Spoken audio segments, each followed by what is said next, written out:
Hello and welcome to Arun sir. आज हम कहानी को कवर करने वाले हैं आलसी गधे की कहानी।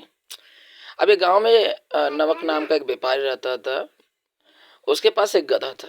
व्यापारी रोज अपने गोदाम से दुकान तक नमक ले जाने के लिए गधे का इस्तेमाल करता था। ठीक है, मतलब अपने गोदाम से दुकान तक ले जाने के लिए नमक ले जाना रहता दुकान के लिए, तो वह गधे का इस्तेमाल करता था। वह नमक की बोरी में भरकर गधे को पीठ पर लाद देता था। उसके साथ चलता हुआ दुकान तक चला जाता था।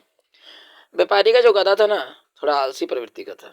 कम से काम से बचने के लिए वह नित नए उपाय सोचता रहता था, नए नए तरीके सोचता था कि काम से किस तरह बचा जा सके।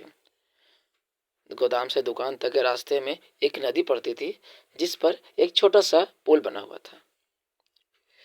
एक दिन नदी पर बने पुल पर चलते समय अचानक गधे का पैर फिसल गया और वह नदी में जा गिरा। नदी के पानी से नमक की बोरी भी भीग गई। जब तक व्यापारी ने गधे को पानी से निकाला, तब तक बोरी में भरा हुआ सारा नमक घुल चुका था, मतलब खत्म हो चुका था। गधा जब चलने लगा तो उसे बोरी का भार बहुत कम महसूस हुआ और वह खुश हो गया। क्यों खुश हुआ? क्योंकि अब नमक सब तो नदी में गिर चुका था। उसने सोचा कि अपने ऊपर लदा बोझ हल्का करने का बहुत बढ़िया तरीका है। तो अगले दिन वह जानबूझकर फिर नदी में गिर पड़ा। नमक क्या हुआ? फिर पानी में घुल गया। फिर बोरी का वजन कम हो गया। अब वह हर रोज ऐसा करने लगा। रोज रोज गधे की हरकत देखकर व्यापारी उसकी चालाकी समझ गया। उसने गधे को सबक सिखाने का फैसला कर लिया और अगले दिन बोरी में नमक के स्थान पर रुई भरकर गधे की पीठ पर लाद दिया।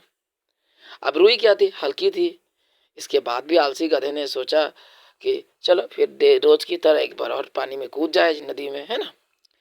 अब इस पर क्या था कि जैसे ही इस बार पानी में वह कूदा, अब इस टाइम पानी का वजन जो आया रुई में, और वजन जो बढ़ गया, क्योंकि इस बार रुई थी, नमक नहीं थी।